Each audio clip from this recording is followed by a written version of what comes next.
네, 안녕하십니까. 오늘 말씀은 마태복음 22장 23절에서 46절 말씀을 읽겠습니다. 요절은 32절.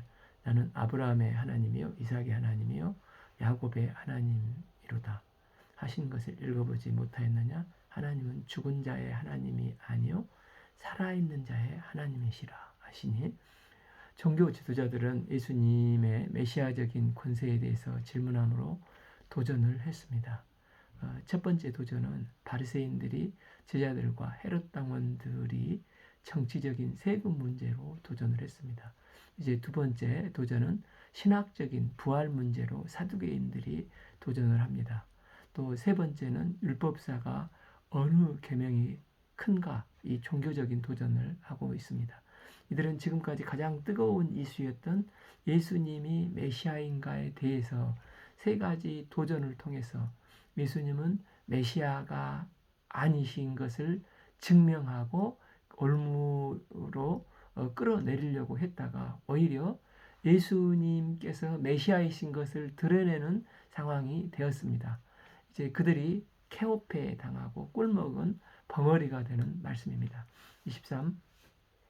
부활이 없다 하는 사두개인들이 그날 예수께 와서 물어 이르되, 원래 사두개인들은 다윗 시대 제사장이었던 사독에서부터 유래했습니다. 그러다가 열왕기상 1장 7, 8절을 보면서 제사장 아비아달은 솔로몬 형이었는데 이 아도니아 편 형이었던 아도니아 편에 섰고, 이 사독은 솔로몬 편에 서서 이제 둘로 나누어지게 되었습니다. 결국 아비아달은 아도니아 편에 섰기 때문에 제사장 주의를 박탈당하고 왕이 된 솔로몬 시대의 사독 계열의 제사장만 대제사장으로 인정을 받기 시작을 했습니다. 이 사독이 후예들이 사두개인들입니다. 원래 이 사두개인들은 제사장 그룹이었는데 그들이 귀족들과 결탁을 하면서 돈과 권세를 쥐고 있어서 확장이 되었고, 사내들인 공회를 꽉 장악하고 있었고, 이 사내들인 의장도 하고 있었습니다. 이 사내들인 의장도 사두개파인 대제사장 안나스였습니다. 그는 주후 6년부터 15년까지 대제사장직을 수행했고, 그 후 자기의 사위인 가야바를 대제사장으로 앉혔지만, 그는 이 바지 사장 같은 껍데기였고 실질적인 대제사장의 역할은 이 안나스가 했습니다. 그래서 누가복음 3장 22절, 안나스와 가야바가 대제사장으로 있을 때 하나님의 말씀이 빈들에서 사가랴의 아들 요한에게 임한지라 하고 대제사장이 복수로 나오지 않습니까? 예수님께서 체포되시고 십자가 지실 때도 당시 대제사장은 가야바였는데 가야바에게 안 가고 안나스에게 데리고 간 이유도 실세 대제사장은 안나스였기 때문에 그렇습니다.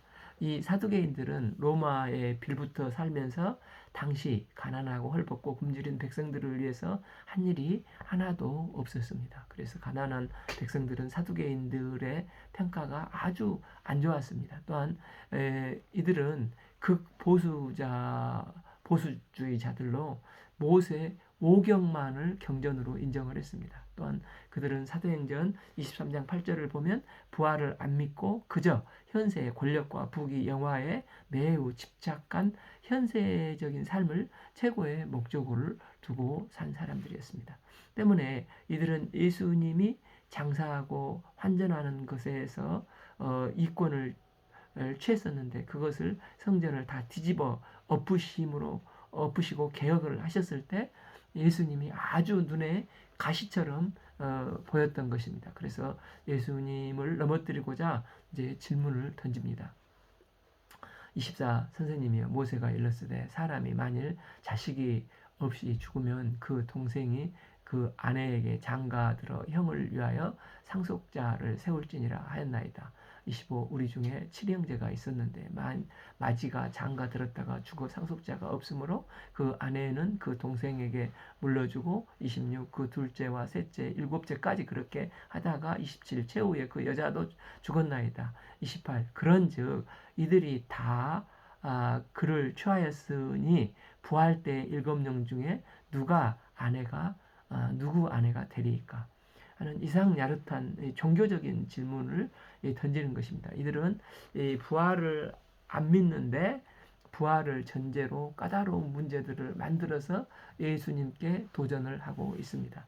이들의 질문의 출발점은 모세 오경 신명기 25장 5절 6절에 규정된 수원법에서 나온 것입니다. 실제 그 유다의 가문이 그런 일이 있었지 않습니까? 만일 어떤 사람이 자식이 없어 죽으면 그 동생이 그 형수와 결혼하여 형의 대를 이어줘야 한다는 것입니다. 이 오경에 속한 말씀이기 때문에 이 말씀을 잘 알고 이 사두개인들은 있었지만 그들은 부활을 믿지 않았습니다. 그런데 부활이 있다면 한 명의 아내는 7명의 남편 중 누구의 아내가 되겠냐는 것입니다. 반대로 이 사두개인들은 부활을 안 믿었지만 바리새인들은 부활을 믿었던 사람들입니다. 사두개인들과 입장이 그래서 서로 전혀 다른 것이었습니다.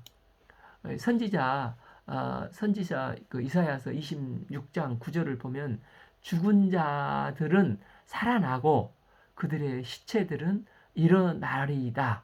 티끌에 누운 자들이 너희는 깨어 노래하리 하라. 주의 이슬이 빛난 이슬이니 땅의 죽은 자들을 내놓으리로다. 땅이 죽은 자들을 내놓으리로다.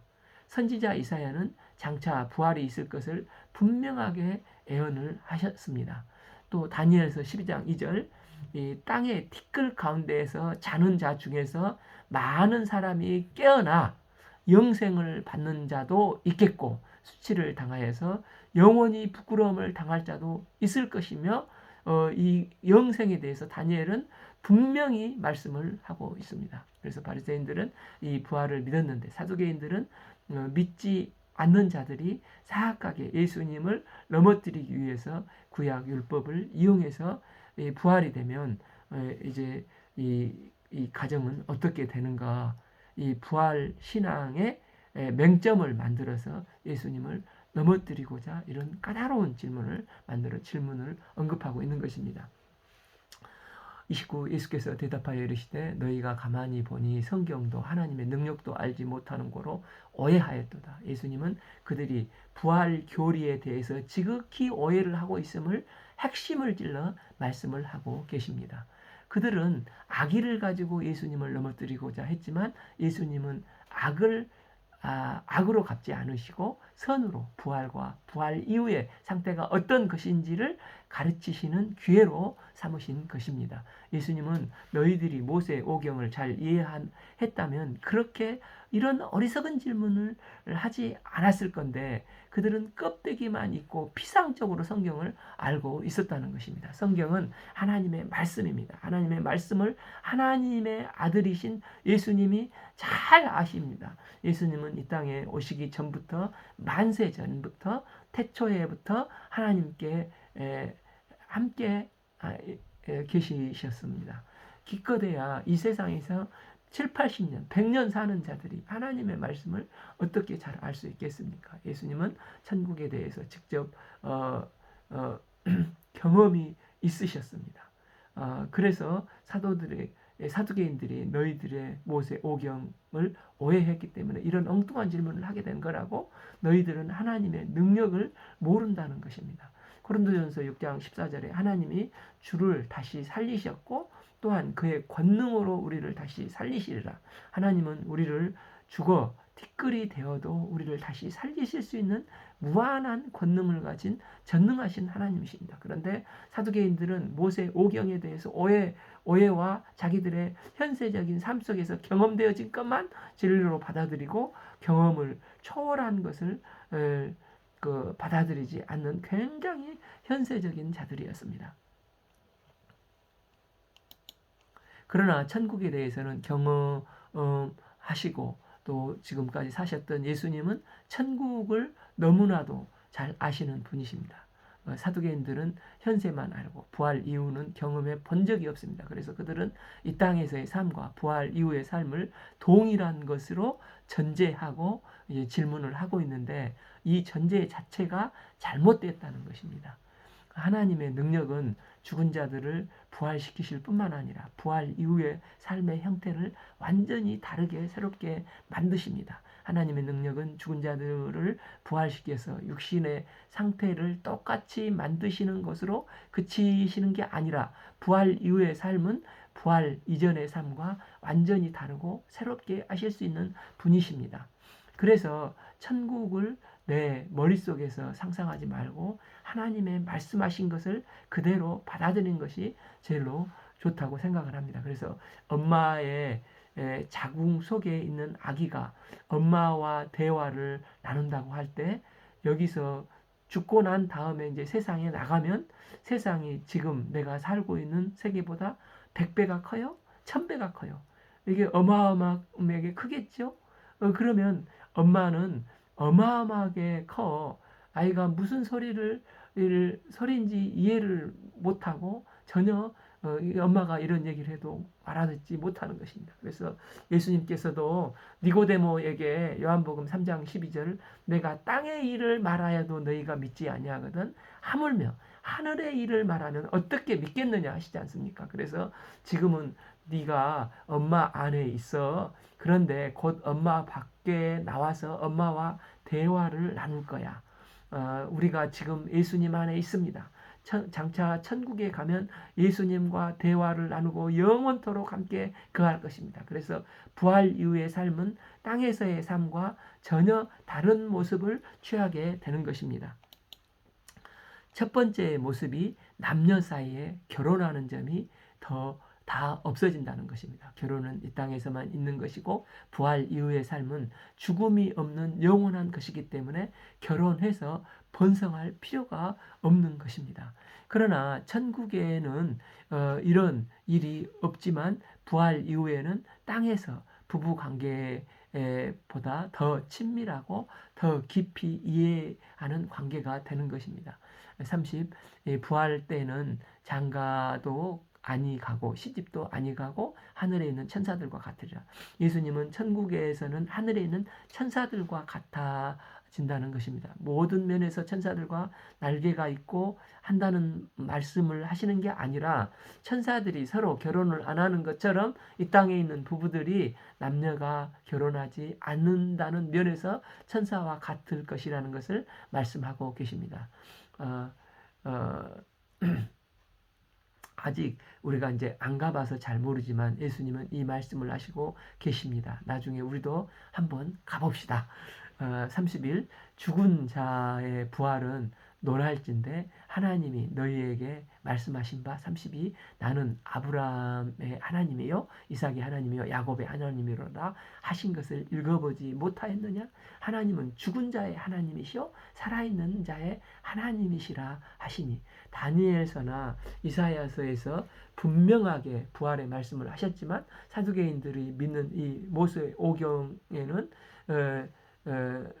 잘 알고 있다고 했는데 예수님께서 모세 오경을 가지고 부활을 설명을 해보겠다고 하시는 것입니다. 출애굽기 3장 6절 말씀을 그러면서 제시를 하십니다. 예수님은 아브라함의 하나님이요 이삭의 하나님이요 야곱의 하나님이라 말씀을 하시고 계시는 것입니다. 모세가 광야에서 양을 치다 호렙산에서 나무가 불타는 것을 보면서 이상하게 그곳에 가서 하나님을 만나게 되고 하나님이 누구십니까 할 때 I am who I am 나는 스스로 있는 자니라 말씀을 하시지 않습니까?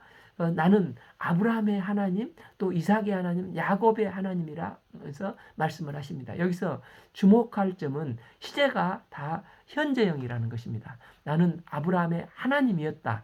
이삭의 하나님이었다. 야곱의 하나님이었다. 이렇게 말씀하지 아니하시고 나는 현재 아브라함의 하나님이요. 나는 이삭의 하나님이요. 나는 야곱의 하나님이라 하시고 그들이 현재 살아있음을 전제로 말씀을 하고 계시는 것입니다. 지금 하나님은 모세와 대화를 나누고 계실 때 이미 아브라함, 이삭, 야곱은 수백 년 전에 죽었지 않습니까?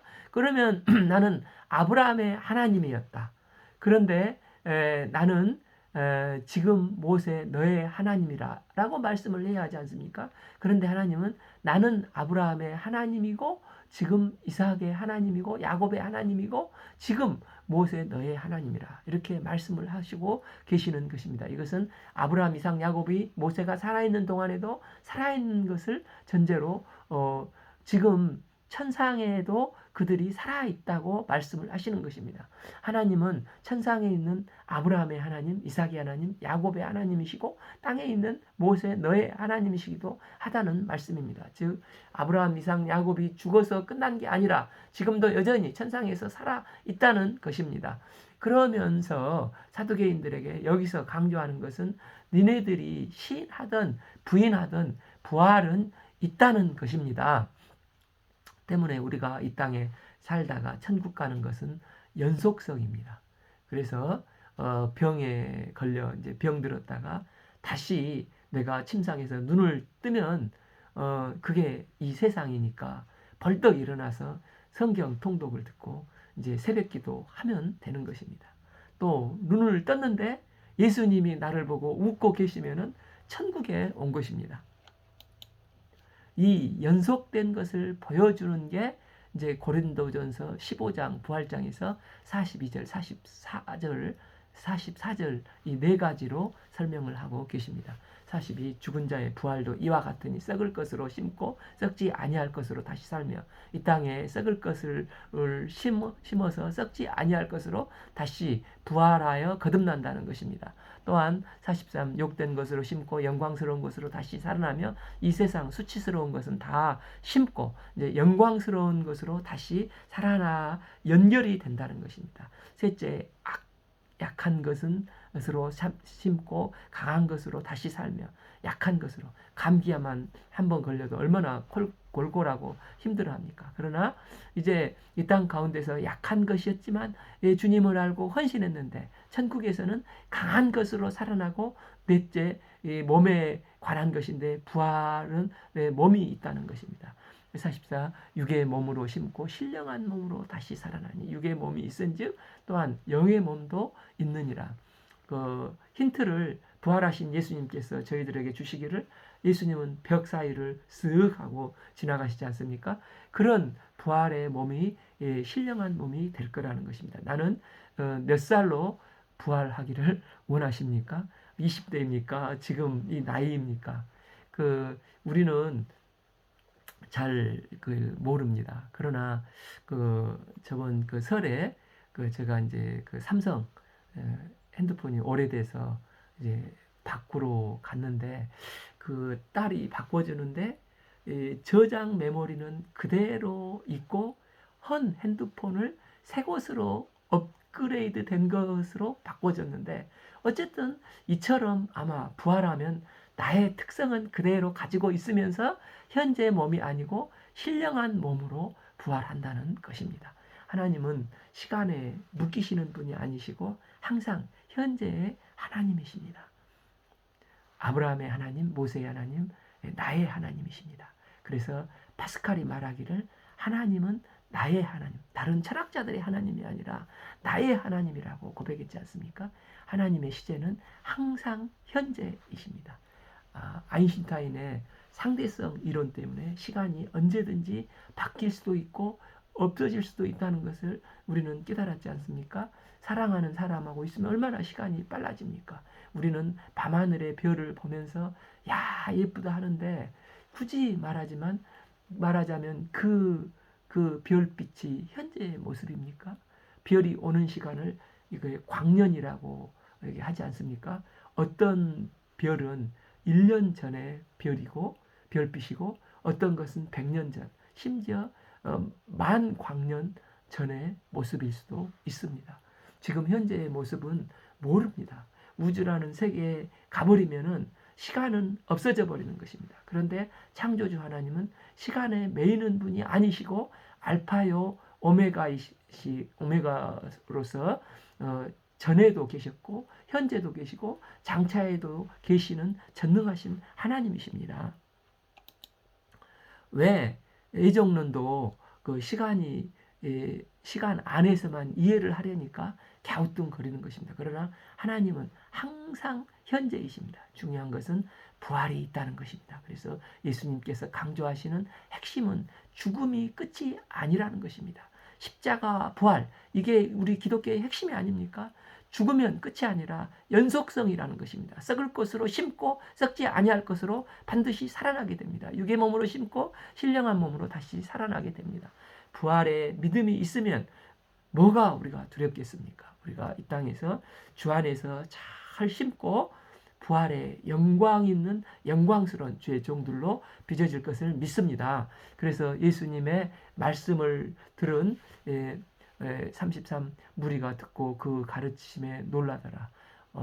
모세 오경에도 부활에 관한 말씀이 있었구나. 와, 정말 예수님은 메시아다 하고 놀라는 것입니다. 34 예수께서 사두개인들로 대답할 수 없게 KO 당하게 하고 이제 바리새인들이 듣고 모여서 그래서 이제 세 번째 질문을 바리새인 중에 율법을 통하는 율법사를 하나 뽑아서 이 질문을 던집니다. 35. 그 중에 한 율법사가 예수님을 시험하여 묻되 마태복음 4장 마귀가 시험하라는 것과 같은 시험입니다. 36. 선생님 율법 중에서 어느 계명이 크니까?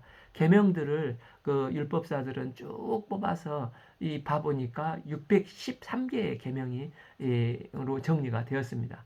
그중 이제 하라가 248개, 하지 말라는 계명이 365개.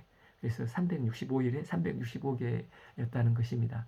그 중에 어떤 게 가장 중요한지 사람마다 의견이 다르고 논쟁이 많았습니다. 그래서 이 논쟁을 질문을 해서 서툴게 대답하면 그 꼬투리로 예수님을 제거할 빌미를 찾기 위해서 질문을 하고 있는 것입니다.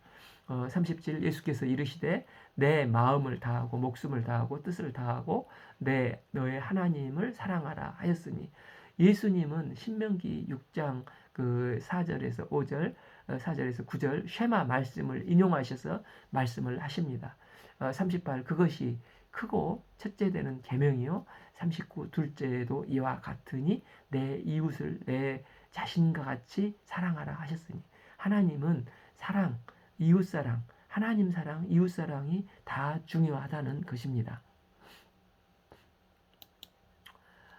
즉 둘째 계명이 첫째 계명보다 더 낫다는 수준이다 하는 게 아니라 둘 다 중요한데 각각 고유의 위치에서 있으면 진정 의미를 갖게 하기 위해서는 서로 상호 보완적이고 상호 의존적이라는 것입니다. 하나님을 사랑하는 자는 형제를 사랑해야 한다는 것입니다. 그래서 하나님 사랑과 이웃 사랑은 불가분의 관계라는 것입니다. 40 이 두 계명이 온 율법과 선지자의 강령이니라. 구약 성경을 보통 세 부분으로 구분을 하지 않습니까? 모세 오경의 율법서와 선지서, 또 시와 노래로 되어 있는 시가서로 되어서 하나님 사랑과 이웃 사랑 이 두 계명이 다 연관이 되어 있다 말씀하신 것입니다. 그렇다면 이 두 계명이 어떤 율법, 어떤 선지자, 어떤 시가보다도 뛰어나냐 이런 말씀을 하는 게 아니고 이 율법서의 선지서와 시가서, 율법서 안에 있는 여러 계명들이 있어서 가장 중요하게 녹아져 있는 내용이 사랑이라는 것입니다. 즉 율법은 쪼가리를 내서 이거 하나씩 체크하는 체크리스트를 뽑는 규칙이 아니라 사랑이라는 것입니다. 여기서 강령이란 단어가 나오는데 이 강령은 묶다, 이게 매달다, 합친다는 뜻입니다. 그러니까 율법은 하나님 사랑, 이웃 사랑으로 하나로 묶여져서 율법이 완성되어진다는 것입니다. 다른 계명들도 다 중요하지만 다른 계명들을 지키는 것도 하나님 사랑, 이웃 사랑과 연결된다는 것입니다. 그래서 어거스틴은 하나님을 사랑하라. 그리고 나머지는 당신 마음대로 해라. 이런 말을 하지 않았습니까? 예수님께서 너무나도 기가 막힌 대답을 하시니까 이제 더 이상 이 바리새인 율법사들이 질문을 할 수가 없게 된 것입니다.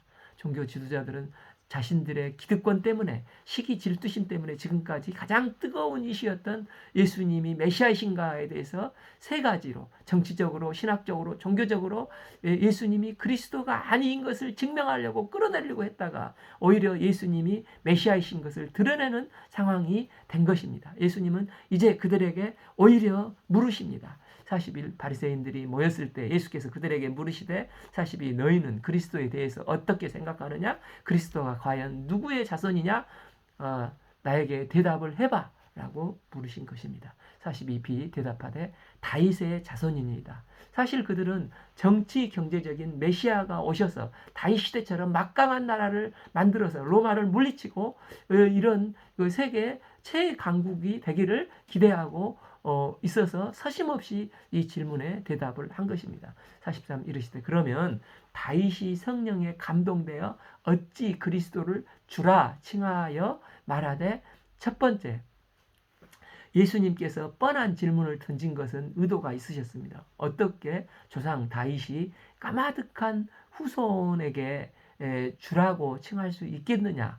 지금 이게 말이 되느냐 이 질문을 하신 것입니다. 예수님은 하나님과 동등되시는 동격이시지만 우리를 구원기 위해서, 죄인들을 구원기 위해서 이 땅에 종의 몸으로 오시고 십자가에 피 흘려 돌아가셨습니다. 다윗의 까마득한 후손으로 이 땅에 태어나신 것입니다. 이스라엘은 다윗의 자손으로만 알고 다윗의 주대심을 잊고 있었습니다. 그래서 이스라엘은 다윗처럼 정치적인, 경제적인 메시아가 되어서 우리를 해방시켜 주실 메시아로만 생각을 하고 있는 것입니다. 하나님과 동등되어서 우리 인류의 죄 문제를 해결하고 새롭게 창조할 수 있는 분이 메시아라는 것을 생각하지 못하고 있는 것입니다. 이들이 이런 잘못된 생각을 고쳐주시기 위해서 44 주께서 내 주께서 이르시되 내가 내 원수를 내 발 아래 둘 때까지 내 우편에 앉아 있으리라 하셨도다 하였느니라. 45 다윗이 그리스도를 주라 칭하였은지 어찌 그의 자손이 되겠느냐 하시니 이 말씀은 다윗이 찬양한 그 시편 110편 1편을 기준으로 하고 있습니다. 여호와께서 내 주에게 말씀하시기를 내가 내 원수들로 내 발판이 되게 하시기까지 너는 내 오른쪽에 앉아 있으라 하셨도다. 이 어려운 말씀이 아닌데 헷갈리게 하는 게 여호와께서 내 주에게입니다. 여기서 내 주는 누구입니까? 그 다음에 내가는 여호와 성부 하나님이고 내 주 성자 예수님께 벌써 이제 만세 전에 여호와가 말씀하시기를 내가 즉 여호와가 내 예수님의 원수들로 내 발판이 되게 하기까지 너는 즉 예수님은 내 오른쪽에 앉아 있으라. 즉 다윗의 영의 눈이 띄어져서 성부 하나님과 성자 하나님 성자 예수님의 대화를 보고 있는 것입니다. 그러면서 자신이 까마득히 뒤에 태어날 후손 예수님께 내 주시로구나 이렇게 고백을 하는 것입니다. 그래서 이 시편을 주 예수님을 노래하고 있는 것입니다. 이 율법사는 너무 잘 알고 달달 이 시편 110편을 애우고 있을 것입니다. 그렇지만 이 말씀이 그 뜻인지를 전혀 모르고 있었습니다. 예수님은 단순히 다윗의 자손이실 뿐만 아니라 하나님 우편에 앉아 계실 성자 예수님이십니다. 그런데도 너희들은 지금 내가 메시아요 그리스도이신 것을 안 믿고 있는데 네가 나에 대해서 다윗도 성령의 감동으로 인정하고 애언했다는 것을 말씀하시면서 종교 지도자들이 메시아에 대한 생각이 얼마나 잘못되었는지를 다시 한번 설명을 해주고 계시는 것입니다. 46 한마디도 능히 대답하는 자가 없고 그날부터 감히 그에게 묻는 자가 없더라. 이제 더 이상 그들은 논쟁으로 신학적 논쟁으로 종교적 논쟁으로 예수님께 이 시간부터는 감히 도전하는 질문을 할 수가 없었다는 것입니다. 오늘 말씀은 마태복음 22장 23절에서 46절 말씀을 읽겠습니다. 감사합니다.